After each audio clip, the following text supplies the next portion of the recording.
এটি হচ্ছে নাপা সিরাপ। এটি মানুষের একটি নাপা সিরাপ, যেটি মানুষের ফার্মেসিতে পাবেন। এটা আমরা কখন খাই আমরা সকলেই জানি। যখন আমাদের বাচ্চাদের কোনো ধরনের জ্বর বা ব্যথা হয় তখন কিন্তু আমরা এই নাপা সিরাপটা খাইয়ে থাকি এবং ডাক্তাররা কিন্তু এটা খাওয়ানোর জন্য দেয়। এই নাপা সিরাপটা আমি কেন সাজেস্ট করব আপনাদের জন্য, বিশেষ করে যাদের ছাগলের বাচ্চা, ভেড়ার বাচ্চা অসুস্থ হয়, জ্বর হয়, আমরা কিন্তু বিভিন্ন ভেটেনারি জ্বরের যে ট্যাবলেটগুলো রয়েছে, যেমন এইচ ভেট, নাপা ভেট, ফাস্ট ভেট, এগুলো কিন্তু খাওয়াই। তো আমার সাজেস্ট থাকবে, ছাগলের বাচ্চা এবং ভেড়ার বাচ্চাগুলো যেহেতু অত্যন্ত কোমল এবং নরম হয়ে থাকে, এরা কিন্তু এত হাই পাওয়ারি ডোজগুলো কিন্তু মেনটেন করতে পারে না। আপনি শুনলে অবাক হবে যে ভেটেনারি যে ফাস্ট ভেট এবং নাপা ভেটগুলো রয়েছে, এগুলো একটি করে ট্যাবলেট 200 কেজি বডি ওয়েটের জন্য খাওয়ানো হয়ে থাকে।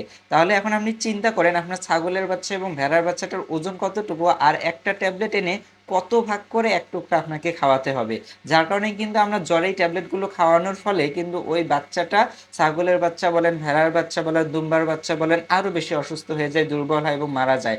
সেক্ষেত্রে যদি আপনার সদ্য জন্ম হওয়া ছাগল অথবা ভেড়ার বাচ্চা যদি জ্বরজনিত কোনো সমস্যা হয়, তাহলে আর ভেটেরিনারি ট্যাবলেটগুলো না খাইয়ে মানুষের এই নাপা সিরাপ, তারপর ফাস্ট সিরাপ, এগুলো যেগুলো রয়েছে বা এগুলো কিন্তু আপনি খাওয়াতে পারেন।